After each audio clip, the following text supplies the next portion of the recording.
ገና ለገና እኔ እዚህ ቤት ስለገባው ነው አይደል ሹክክ እያልሽ የምትመጪው? አምራን ስርዓትሽን ብትይዢ ይሻልሻል። ሲጀመር እኔ እንደዚህ አይነት ሰው አይደለሁም። ሰማሽ? ዝበይ አስመሳይ። እኔን አምራንን በዚህ መንገድ የምትሸውጅ ይመስሎሻል? አንቺ ልጅ ቆይ ለምን እንደው ስነ ስርዓት የማይኖርሽ? ልጅቷ ምን አድርጊ ነው የምትያት? ስርዓት የሌላችሁማ አንቺና የሰው ህይወት ውስጥ እንዳርጎዝም ጥልቅ የምትለዋ ሁለታችሁ ናችሁ። አዲስ የሰራችውን ፕሮጀክት ይዛ ከናሆም ጋር ነገ ገጠር ሊገቡ ነው። ምን እያልሽ ነው ያለሽው? አሁን ለሚያይ ሰው ትላንትና ማታ የልጇን አባት ቀበረሽ ቢባል ያምናል? ከናሆም ጋር ለስራ ገጠር ድረስ ልሄድ ነው አለችኝ እኮ። እስከ ዛሬ ስመኘው የነበረው ልጅ በግላጭ ላገኘው ነው፣ የዘመናት ህልሜን ላሳካው ነው አለችኝ። ምንድነው የምትይው አምራን? እሱ ነው እንደሚገርምህ። ከሷ ይልቅ እኮ አንተ ነው ያበሳጨኝ። ነገ ቆይ ለስራ ወደ ፊልድ እንደምትሄድ ለምንድን ነው ያልነገርከኝ? አሁን ከዚህ ተነስቼ ወደ ሌላ ቦታ የምሄደው ለራሴም ሰላም ለመስጠት ፈልጌ ነው። አምሮ በብዙ ነገር ተወጥሯል። እንደፈለክ መሆን ትችላለህ። እሺ ከፈለክ ከዛች ከኑሐሚን ጋር ገጠር ውስጥ ገበሬ ሆነ ተሞሽረ መኖር ትችላለህ። እሺ አምራንኛ ቤት ጠቅለና እንደገባሽ ነገር ያለው አይደል? ምን? ቆይ ግን አንተ ለምን እንደዚህ የደነገጥከው? ኧረ አልደነገጥኩም። መግባቱንስ ግቢ አምራንዬ ምኞቴ እሱ ነው። ገብቻለሁ ግባ ሳትኝ ምን ነው? አሁንም ያቺ ኤሚ እቤት እንደገባው ነገረች አይደል? ያሰብነው ተሳክቶ የዛን ቤት ንብረት ለሁለት ስንካፈለው ነው የኔ ኤክስ። ከዚህ በፊትም ነግሬሃለሁ፣ እኔ ካንተ ጋር ምንም አይነት ግብ የለኝም። ተይ እንጂ አምራን፣ እንደምንም ብለሽ እዛ ቤት ብትገቢ እኮ በቀላሉ ላስወጣሽ ምችል ሰው ነው። ስንት ጉድ እጄ ላይ ያለ መሰለሽ። አባዬን ያልፈለኩበት ቦታ የለም፣ ግን አጣሁት። አንድም ሰው እዚህ ጋር ነው እዚህ ቦታ አይቻለሁ የሚል የለም። አሁንስ ፍርሃት እያለኝ ነው። በዚህ ሰዓት ማንን ማመን የለብን፣ እኔንም ጨምሮ ቢሆን ማለት ነው። አንተን እንኳን አለማመን እናም አለመውደድ አይቻልም። ጠላት ብሆንስ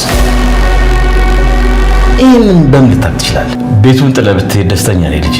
ጋሺ አልገባኝም። ዳግም ከገጠሩ ፕሮጀክት ተመልሶ ሲመጣ አክሲዮን በስሙ እንዲሆን እያሰብኩ ነበር። ያንን ልጅ ደግሞ በዚህ ትንሽ ብክሰው አይምሮ የሚረጋጋ ይመስለኛል። አሁንስ ላብር ትንሽ እኮ ነው የቀረኝ። አቶ ለይኩን ከጊዜ ወደ ጊዜ ጭንቀቱ እየጨመረ ነው። ያው በዳግም ሞት አባት ማለት ነው። እንደውም አሁን ላይ እሱ እያሰበ ያለው ከዝናሽ ጋርም እየተማከረው ዳግም ከነናሆም ጋር ወደ ገጠር ሄዶ ሲመለስ የሆነ አክሲዮን በሱ ስም አድርገን ሌላው ቢቀራሱ በዚህ ነገር እንክሰዋለን እያሉ ነው። ይሄንን ነገር ደግሞ አምራን ሰምታዋለች። እዛ ጋር ዳግም የሚጨነቅበት የሆነ ነገር አለ ስለ አባቱ ጉዳይ። እነሱ ደግሞ እዚህ ጋር ዳግምን የምንክሰው በዚህ ነገር ነው፣ ዳግምን ሌላው ነገር ቢቀራሱ በዚህ ነገር እንካሰው እያሉ ነውና ያንን ነገር የተፈጠረው ነገር ስለ ዳግም አባት ሞት ባትሰማ ራሱ ለምንድን ነው እሱን መካስ የፈለጉት? ለምንስ ነው የሚክሱት? ምን በድለውት ነው? ምን አድርገውት ነው? በዚህ ነገር ራሱ ቢሆን እንካሰው እያሉ እያወሩ ያሉት ብላ ያንን ነገር ለማጣራት መሄዷ አይቀርም ማለት ነው። ለይኩንና ዝናሽ አንዳንድ ጊዜ ስለ ዳግም አባት ሞት ቤት ውስጥ ያወራሉ። ያንን ነገር ደግሞ ድንገት አምራን ልትሰማቸው ትችላለች። አምራን ሰምታ ወይ በዛ ነገር ታስፈራራቸዋለች ወይ ደግሞ የሆነ ነገር አድርጉልኝ እንደዚህ አድርጉልኝ ብላ ያንን ነገር ካላደረጉላት ወደ ሕግ ቦታ ሄዳ ይሄንን ወንጀላቸውን ልታጋልጥ ትችላለች። ከዚህ ሁሉ ግን ትክክል የሚሆነው ለይኩንም በዚህ ልክ በጸጸት ከሚሰቃይ ወደ ሕግ ቦታ ሄዶ ያደረገውን ነገር ተናዞ ከዛም በኋላ የሚመጣውን ቅጣት ተቀብሎ ከዛም በኋላ ከህሊና ጸጸትም ነፃ ቢወጣ ይሻለዋል ማለት ነው። ይሄ ነገር ከጭንቅላቱ ሊወጣ አልቻለም። በተለይ ደግሞ ዳግምን ሲያየው ዳግም ደግሞ ዛሬ እንደውም እሱ ጋር መጥቶ ስለ አባቱ ሲነግረው ነበር። አባዬም ብዙ ቦታ ዞር ብዬ ሳፈላልገው ነበር፣ ግን ደግሞ አንድም ሰው እሱን አይተናል የሚለኝ ሰው ላገኝ አልቻልኩም ብሎታል ማለት ነው። ይሄንን ሲሰማ ለይኩን እዛ ጋር ከቀን ወደ ቀን ጸጸቱ እየጨመረ ነው። ልጁን ባየ ቁጥር እዛ ጋር ያደረገው ነገር ፍለፊቱ ስለሚመጣበት ማለት ነው። ግን ደግሞ ዳግምን ዛሬ የተናገረው አንድ ነገር አለ። ማንንም ሰው ማመን የለብህም፣ እኔንም ማመን የለብህም፣ እኔም ጠላትህ ልሆን እችላለሁ ብሎ የሆነ ነገር ሊነግረው ፈልጓል ማለት ነው። ዳግም ደግሞ እዚህ ጋር ምንም የሚያውቀው ነገር የለም። አቶ ለይኩን እንደዚህ የሆነው የተጨነቀው ባለፈው ዝናሽ አደረገች በተባለው ነገር የአምራንን ልጅ አስወርዳለች ወደ ቤትና ቡና ልጋብዝች ብላ ቡናው ውስጥ የሆነ መድኃኒት ጨምራ ከዛም በኋላ ልጇ እንዲወርድባት አደረገች የሚለው ነገር በዛ ነገር የተጨነቀና እንደዚህ የሆነ መስሏቸዋል መላው ቤተሰብ ማለት ነው። ከዝናሽ ውጪ ሁሉም ሰው እያሰበ ያለው አቶ ለይኩን አሁን ላይ እንደዚህ ጭንቀት ውስጥ የገባውና ከቤት መውጣት አስጠልቶት ራሱ መኝታ ክፍሉ ውስጥ የሚውለው በዚህ ምክንያት መስሏቸዋል ማለት ነው። አቶ ለይኩንን ደግሞ የሚያስጨንቀው ሌላ ነገር ነው፣ የሰንበቶ ሞት ነው ማለት ነው። ዳግም ደግሞ ከቀን ወደ ቀን አባቱን እየፈለገ ነው። ያቺ ላይተር ግን እንዴት እዛ ቤት ውስጥ እንደተገኘች አሁንም መልስ አላገኘም። ግን ደግሞ አሁንም አባቱን ፍለጋ እየቀጠለ ነው። ለይኩን ደግሞ ዛሬ ያለው እንደውም አንተም ከዚህ ቤት ውጣ ብሎታል። ምናልባት የሆነ ቀን ይሄንን ነገር መስማቱ አይቀርም። ከዛም በኋላ ከዳግም ጋር ጠላት መሆናችን አይቀርምና ስለዚህ ከወዲሁ ከቤት ይውጣ ለማለት ይመስላል። ዛሬ ዳግምን ከቤት እንዲወጣ ነግሮታል ማለት ነው። ዳግም ደግሞ ይሄ ነገር ጥያቄ ፈጥሮበታል። እዛ ጋር የለይኩን አወራር ራሱ ትንሽ ግር ብሎታል። ለምንስ ነው እንደዚህ ያወራኝ የሚለው ነገር ያው እሱ የጠረጠረው የአምራን ልጅ ስለወረደ ነው እንደዚህ የተሰማው እንደዚህ ያዘነው ብሏል ማለት ነው። ምናልባት ይሄ ነገር የሰንበቶ ህይወት በእነሱ እጅ እንዳለፈ ለይኩን ገሎት ከዛም በኋላ ከዝናሽ ጋር ሆኖ እንደቀበሩ ይሄ ሚስጥር ሊወጣ የሚችለው በአምራን ብቻ ነው። አምራን ያው እነሱ ሲያወሩ ለሁለቱ ነው ሲያወሩ፣ እሷ በር ስር ተለጥፋ ወይ ደግሞ የሆነ ጥግ ስር ቆማ እነሱ የሚያወሩትን ነገር አሁንም እየቀጠለች ነው። ዛሬ ግን ያን ያክል ግልጽ አድርጎ ባያወሩ ራሱ ዳግምን ስለመካስ ሲያወሩ ነበር። አሁን ይሄንን ነገር ታጣራለች። ይሄንን ነገር ይዛ ለምንስ ነው የሚክሱት? ምን አድርጎላቸው ነው? ወይስ እነሱ ምን በድለውት ነው የሚለውን ነገር ለማጣራት ከወዲሁ አሁን እሷ የምታደርገው እነሱ ባወሩ ቁጥር ወይ በረንዳ ስር ወይ ደግሞ መኝታ ክፍል ሆኖ ራሱ ሲያወሩ እነሱን ማዳመጥ ትቀጥልበታለች ማለት ነው። ለምን ከተባለ እዚህ ጋር ዝናሽን በእጇ ማስገባት ትፈልጋለች። በዛ በኩል ኤርሚያስ እያስፈራራት ነው። በዚህ በኩል ደግሞ እዛ ቤት እንድትቆይ የሆነ ማስተማመኛ መያዝ ትፈልጋለች። ናሆምም አሁን ላይ እሷን እዛ ቤት ማስገባት ስህተት እንደሆነ እያመነ ነው። መጀመሪያ ላይ ከእናቱ ጋር እልህ ውስጥ ገብቶ ነበር፣ እሷን ለማንም ሳይናገር ወደ ቤት ይዟት የመጣው ማለት ነው። አሁን ደግሞ ሲያስብ ያ ነገር ስህተት እንደሆነ ገብቶታልና እንዴት አድርጌ እሷን ከዛ ቤት ላወጣት እያለ ዛሬ እንደውም ከኑሐሚን ጋር ሲያወራ ነበር ማለት ነው። እሷ ደግሞ እዛ ቤት የምትቆይበት የሆነ ማስተማመኛ ትፈልጋለች። ያው ቤቱን እንደ ራሷ ቤት እያየች ስለሆነ ማለት ነው። እዚህ ጋር ደግሞ ለይኩንና ዝናሽ ያደረጉትን አንድ ወንጀል ወይ ደግሞ እነሱ ላይ የሆነ እንከን ካገኘች በዛ እንከን ተጠቅማ ደግሞ እነሱን በእጇ አስገብታ ይሄንን ያክል ንብረት ስጡኝ ወይ ደግሞ እንዲያደርጉልኝ ብላ ከዛም በኋላ እነሱ ላይ ለመጫወትም ልታስብ ትችላለች ማለት ነው። ምናልባት ይሄንን ነገር ዝናሽ እሺ ብላ እሷ የምትፈልገውን ነገር ካደረገችላት ነው እንጂ ለይኩን መቼም እሷ ይሄንን ነገር ሰምታ እንዲህ ካላደረጋችሁልኝ ወንጀላችሁን አጋልጣለሁ ብላ በዛ ነገር ብታስፈራራው ራሱ አቶ ለይኩን ወደ ህግ ቦታ ሄዶ ያጠፋውን ወንጀል የሰራውን ነገር እንደሚናዘዝ ግልጽ ነው ማለት ነው። ዛሬ እንደውም ሲያወራ የነበረው ባለፈው የወሰነው ውሳኔ ዝናሽ እንዳስቀየረችው ሲነግራት ነበር።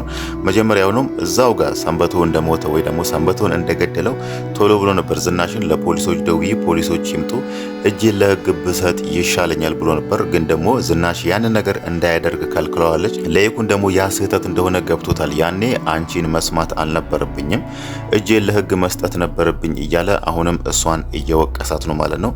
እሷ ደግሞ እዚህ ጋር እንደ ምክንያት እየነገረች ያለችው አንተ እስር ቤት ከገባ ወይ ደግሞ አንተ ከዚህ ቤት ከጎደልክ ቤተሰባችን ይበተናል፣ ልጆቻችንም ይጠፋሉ፣ ለልጆች አታስብም እንዴ ብላ በዛ ነገር ነው ያሳመነችው። ለይኩንም ቆም ብሎ ሁለቱንም ልጆቹን ሳይ አንድ መስመር የያዘለት ልጅ የለምና ልጆቼ እንደዚህ አይነት ደረጃ ላይ እያሉ እነሱን ጥዬ ደግሞ ወደ እስር ቤት ከገባው ጭራሽ ይጠፋሉ የሚለውን ነገር አስቦ ነው እዚህ ጋር ዝናሽ የምትለውን ነገር ሰምቷት እዛ ጋር የሰሩትን ወንጀል የደበቁት ማለት ነው። አሁን ደግሞ ሲያስበው ጸጸቱም ከህሊናው ሊጠፋ ስላልቻለ ያኔ ለፖሊሶች ደውዬ እጄን ብሰጥ ኖሮ በዚህ ልክ አልጸጸትም ነበር የሚለውን ነገር እያሰበ አሁን ላይ ዝናሽን እየወቀሳት ነው ማለት ነው። ዝናሽ ደግሞ እዛ ጋር ለለይኩን አስባ እሱ ከዛ ቤት እንዳይጎል ወይ ደግሞ ልጆቹ እንዳይበተን ይሄንን ነገር መደበቅ አለብን ብላ እሱን ብታሳምነው ራሱ ግን ደግሞ አስክሬኑ ሲቀብሩ የሆነ ሰው ቀጥራ ያንን ነገር ለይኩን አስክሬኑን ይዞ ሲሄድና ሲቀብር ያለውን ነገር ቪዲዮ እንዲቀርጹና ያንን ቪዲዮ እንዲልኩላት አድርጋለች ማለት ነው። ለምን ይሄንን ነገር ማድረግ አስፈለጋት የሚለው ነገር እስካሁን በግልጽ ባይታወቅም ምናልባት ደግሞ የሆነ ቀን ጊዜ በገፋ ቁጥር የለይኩን ቅጣት ከፍ እያለ ስለሚሄድ ምናልባትም በዚህ ቪዲዮ እያስፈራራች እንደዚህ አድርግልኝ ወይ ደግሞ ይሄንን ቪዲዮ ለህግ አካል አሳልፌ እሰጣለሁ ብላ ከለይኩን የምትፈልገውን ነገር ለማግኘትም ይሆናል ማለት ነው። ምን አስባ እንደሆነ ባይታወቅም ግን አሁን ላይ ቪዲዮውን በእጇ ይዛለች ማለት ነው። ለይኩን ግን እዛ ጋር እንዳሰበው ቀደም ብሎ ይሄንን ወንጀሉን የህግ ቦታ ሄዶ ቢናዘዝ አንደኛ ከህሊና ጸጸትም ይድናል፣ ሁለተኛ ደግሞ የሚቀጣውም ቅጣት ይቀንስለት ነበር ማለት ነው።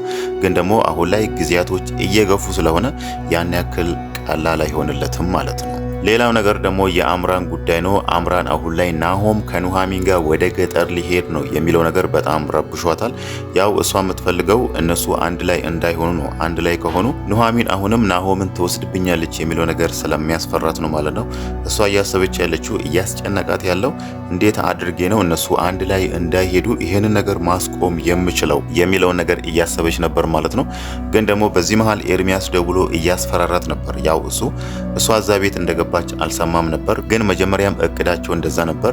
እዛ ቤት ትገቢና ፍቺ ፈጽመች ንብረቱ ትካፈያለሽ የሚለው ነገር እንዳለ ነው። ኤርሚያስ ዛሬ ደውሎ ደግሞ ነገሮች በዛው መንገድ እነሱ በፊት በተማከሩት መንገድ መቀጠል እንዳለበት ነግሯታል ማለት ነው። አምራን ደግሞ አሁን ላይ ያ ነገር የሚያሳስባት አይመስልም። እሷ የኑሐሚንና የናሆም አንድ ላይ መሄድ የሚለው ነገር ነበር ያስጨነቃት። ለዛም ነው ኤርሚያስ ላይ ምንም ነገር አታመጣ ምንም ማድረግ አችልም ብላ ስልኩን የዘጋችበት ማለት ነው። እዚህ ጋር ደግሞ ኤርሚያስ የሷ ወሳኝ ሚስጥሮች በእጁ አሉ ማለት ነው። ባለፈውም ሲያወሩ ድምጿን ቀርቷት ነበር። እናም ደግሞ ልጁ መች እንደወረደና እንዴት እንደወረደ ራሱ እሱ ብቻ ነው የሚያውቀው። ሚስጥሩ እሱ ጋር ብቻ ነው ያለው። በፊት ከሱ ጋር ስታደርጋቸው የነበረው ነገር እንዳለ ቪዲዮ ቀርጾ አስቀምጦ ነበር። ይሄንን ነገር ለናሆም ቢልክ ደግሞ ናሆም አምራንን አንድ ቀን ራሱ እዛ ቤት አያቆያትም ማለት ነው።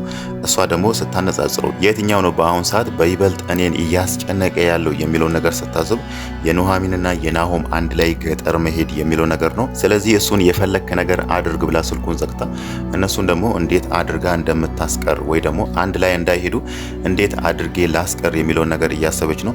ምናልባትም እዚህ ጋር ልታደርግ የምችለው እነሱ እንዳይሄዱ ማስቆም አችልም፣ ግን ደግሞ እኔም አብሬያችሁ ልሂድ ትናፍቀኛለሁ ወይ ደግሞ እንዴት ነው እኔን ጥለኸኝ የምትሄዱ የሚለውን ነገር አስባ በዛ መንገድ ናሆምን አሳምና እኔም አብሬያችሁ ገጠር ልሂድ ማለቷ አይቀርም ማለት ነው።